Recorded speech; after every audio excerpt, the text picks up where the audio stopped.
व्रत त्योहार कथा। Subscribe this channel, press the bell icon. जय माता दी। आप सभी का आपके अपने YouTube चैनल पे बहुत बहुत स्वागत है। आइए सुनते हैं अब माघ मास महात्म्य तीसरे अध्याय की कथा। कल हमने सुना दूसरे अध्याय की कथा, जिसमें कि राजा दिलीप को माघ मास महात्म्य माघ स्नान का महत्व बता रहे थे। तो अब आइए चलते हैं तीसरे अध्याय की ओर। तो बोलिए प्रेम से भगवान श्री कृष्ण की जय, भगवान विष्णु की जय, माता लक्ष्मी की जय। तब राजा दिलीप कहने लगे कि महाराज, यह पर्वत कितना ऊंचा और कितना लंबा चौड़ा है।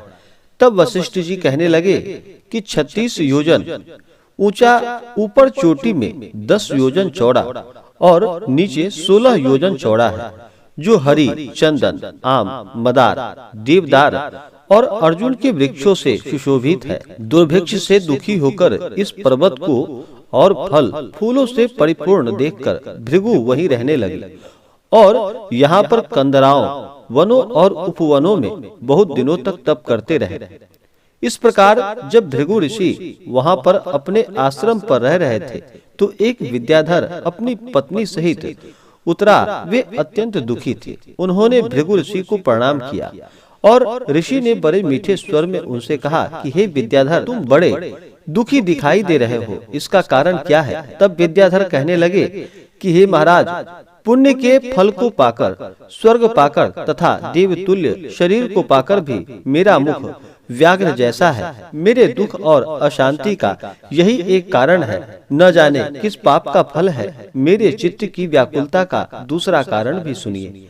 मेरी पत्नी अति रूपवती, मीठा वचन बोलने वाली, नाचने और गाने की कला में अति प्रवीण, शुद्ध चित्त वाली, सातों सुरों वाली, वीणा बजाने वाली, जिसने अपने कंठ से गाकर नारद जी को प्रसन्न किया, नाना स्वरों के नाद से वीणा बजाकर कुबेर को प्रसन्न किया, अनेक प्रकार के नाच ताल से शिवजी महाराज भी अति प्रसन्न और रोमांचित हुए। शील, उदारता, रूप तथा यौवन में स्वर्ग की कोई अप्सरा भी इस जैसी नहीं है। कहाँ ऐसी चंद्रमुखी स्त्री है और कहाँ मैं व्याघ्र मुख वाला, यही चिंता सदैव मेरे हृदय को जलाती है। विद्याधर के ऐसे वचनों को सुनकर तीनों लोकों की भूत, भविष्य और वर्तमान की बात जानने वाले तथा दिव्य दृष्टि वाले ऋषि कहने लगे कि हे विद्याधर, कर्म के विचित्र फलों को प्राप्त होकर ज्ञानी पुरुष भी मोह को प्राप्त हो जाता है। मक्खी के पैर जितना विष भी प्राण लेने वाला हो जाता है। छोटे छोटे पापों का फल भी अत्यंत दुखदायी होता है।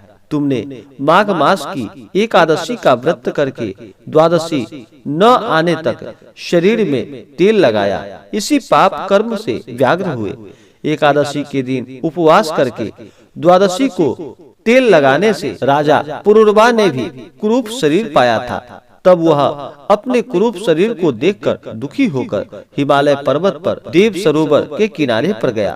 प्रीति पूर्वक शुद्ध स्नान कर कुशा के आसन पर बैठकर भगवान कमल नेत्र, शंख चक्र गदा पद्म के धारण करने वाले, पीताम्बर पहने, वनमाला धारण किए हुए विष्णु का चिंतन करते राजा पुरुरवा ने 3 मास तक निराहार रहकर भगवान का चिंतन किया। इस प्रकार 7 जन्मों में प्रसन्न होने वाले भगवान राजा के 3 महीने के तप से ही अति प्रसन्न हो गए और माघ की शुक्ल पक्ष की एकादशी को प्रसन्न होकर भगवान ने अपने शंख के जल से राजा को पवित्र किया।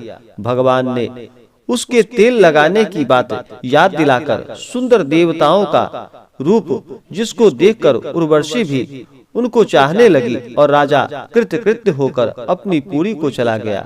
भृगु ऋषि कहने लगी कि हे विद्याधर, इसलिए तुम क्यों दुखी हो? यदि तुम अपना यह राक्षसी रूप छोड़ना चाहते हो तो मेरे कहना मानकर जल्दी से ही पापों को नष्ट करने वाली हेमकूट नदी में माघ में स्नान करो, जहाँ पर ऋषि सिद्ध देवता निवास करते हैं। मैं इसकी विधि बतलाता हूँ।